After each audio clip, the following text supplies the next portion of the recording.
നമസ്കാരം. 140 ഈവനിംഗ് ന്യൂസിലേക്ക് സ്വാഗതം. ആദ്യം പ്രധാന വാർത്തകൾ. പിണറായി വിജയന്റെ വീടുകളിലെ ഇഡി റെയ്ഡ് അവസാനിച്ചു.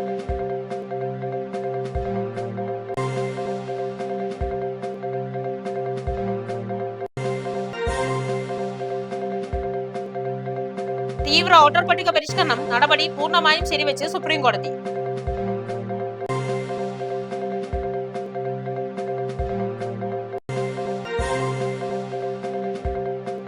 പാകിസ്ഥാനിൽ നിന്ന് പുറപ്പെട്ട യൂറോപ്യൻ കപ്പലിൽ 1000 കോടിയുടെ കൊക്കൈൻ.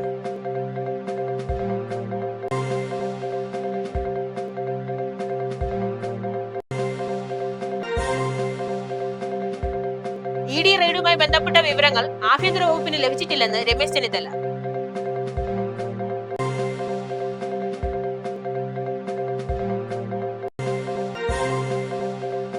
ചെങ്കോട്ട സ്ഫോടനത്തിൽ നിർണായക കണ്ടെത്തലുമായി NIA.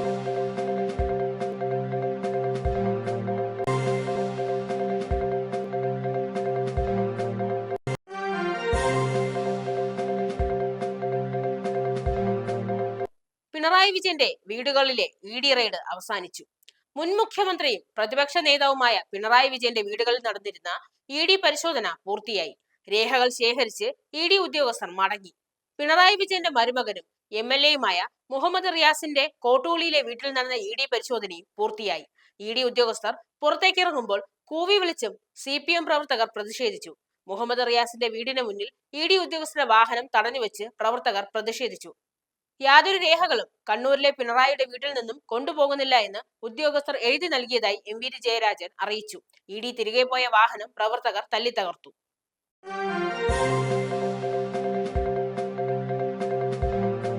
തീവ്ര വോട്ടർ പട്ടിക പരിഷ്കരണ നടപടി പൂർണ്ണമായി ശരിവെച്ച് സുപ്രീം കോടതി. വോട്ടർ പട്ടിക പുതുക്കുന്നതുമായി ബന്ധപ്പെട്ട് SIR നടപടിയെ പൂർണ്ണമായി ശരിവെച്ച് സുപ്രീം കോടതി. തെരഞ്ഞെടുപ്പ് കമ്മീഷന്റെ നടപടിയിൽ ഭരണഘടനാ തത്വങ്ങളെയോ നിയമങ്ങളെയോ ലംഘിക്കുന്നില്ല എന്ന് സുപ്രീം കോടതി വ്യക്തമാക്കി. സാധാരണയായി നടത്തുന്ന വോട്ടർ പട്ടിക പുതുക്കലിൽ നിന്നും തികച്ചും വ്യത്യസ്തമാണെന്ന കാരണത്താൽ ഇതിനെ നിയമവിരുദ്ധമെന്ന് വിശേഷിപ്പിക്കാൻ കഴിയില്ല. തീവ്ര വോട്ടർ പട്ടിക പരിഷ്കരണത്തിലൂടെ ലക്ഷ്യമിടുന്ന കാര്യങ്ങൾക്ക് ജനാധിപത്യത്തിലെ സ്വാതന്ത്ര്യവും നിഷ്പക്ഷവുമായ തെരഞ്ഞെടുപ്പെന്ന ഭരണഘടനാപരമായ ലക്ഷ്യവുമായി നേരിട്ട് ബന്ധമുണ്ടെന്നും സുപ്രീം കോടതി പറഞ്ഞു.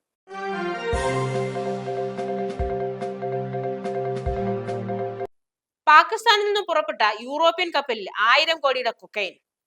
പാക് തുറമുഖത്ത് നിന്ന് പുറപ്പെട്ട യൂറോപ്യൻ കപ്പൽ ഗുജറാത്ത് തീരത്തെത്തിയത് 1000 കോടി വില വരുന്ന കൊക്കൈനുമായി. ഇന്ത്യൻ കോസ്റ്റ് ഗാർഡും ഗുജറാത്ത് ഭീകരവിരുദ്ധ സേനയും 100 കിലോഗ്രാമിലധികം വരുന്ന മയക്കുമരുന്ന് ശേഖരം പിടികൂടിയത്. രഹസ്യ വിവരത്തിന്റെ അടിസ്ഥാനത്തിൽ സംയുക്തമായി നടത്തിയ റെയ്ഡിലാണ് മയക്കുമരുന്നിനെ പിടികൂടിയത്. സംഭവവുമായി ബന്ധപ്പെട്ട് ഒരാളെ സുരക്ഷാ ഉദ്യോഗസ്ഥൻ അറസ്റ്റ് ചെയ്തിട്ടുണ്ട്. ലഹരിക്കടത്തിന് പിന്നിൽ പ്രവർത്തിച്ചവർ ആരാണെന്നും മയക്കുമരുന്ന് എത്തിക്കാൻ ലക്ഷ്യമിട്ട വഴികളും വിതരണ ശൃംഖലയും കേന്ദ്രീകരിച്ച അന്വേഷണ ഏജൻസികൾ അന്വേഷണം ആരംഭിച്ചു.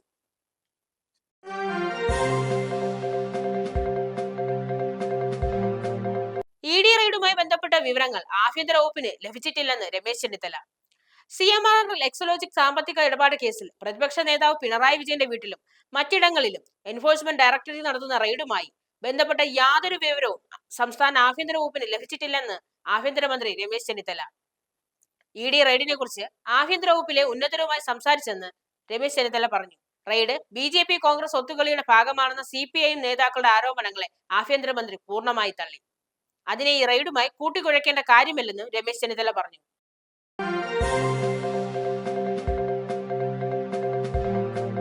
ഡൽഹി ചെങ്കോട്ടയ്ക്ക് സമീപമുണ്ടായ കാർ ബോംബ് സ്ഫോടനത്തിലെ കേസിലെ മുഖ്യപ്രതി സ്വന്തം ഫ്ളാറ്റിൽ കെമിക്കൽ ലബോറട്ടറി സ്ഥാപിക്കുകയും വ്യാജവിലാസത്തിൽ സ്ഫോടക വസ്തുക്കൾ ശേഖരിക്കുകയും ചെയ്തിരുന്നതായി ദേശീയ അന്വേഷണ ഏജൻസി കണ്ടെത്തി.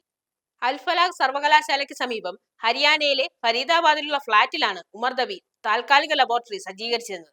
സ്ഫോടക വസ്തുക്കളുടെ ആദ്യ രൂപം നിർമ്മിക്കുന്നതിനായി ദീർഘകാലം ഈ ഫ്ളാറ്റിൽ വിവിധ രാസപരീക്ഷണങ്ങൾ നടത്തി വരികയായിരുന്നെന്ന് NIA വ്യക്തമാക്കുന്നു. കഴിഞ്ഞ വർഷം നവംബർ 10-നാണ് രാജ്യത്തെ നടുക്കിയ കാർ ബോംബ് സ്ഫോടനമുണ്ടായത്. അപകടത്തിൽ 11 പേർ കൊല്ലപ്പെടുകയും നിരവധി പേർക്ക് പരിക്കേൽക്കുകയും ചെയ്തിരുന്നു.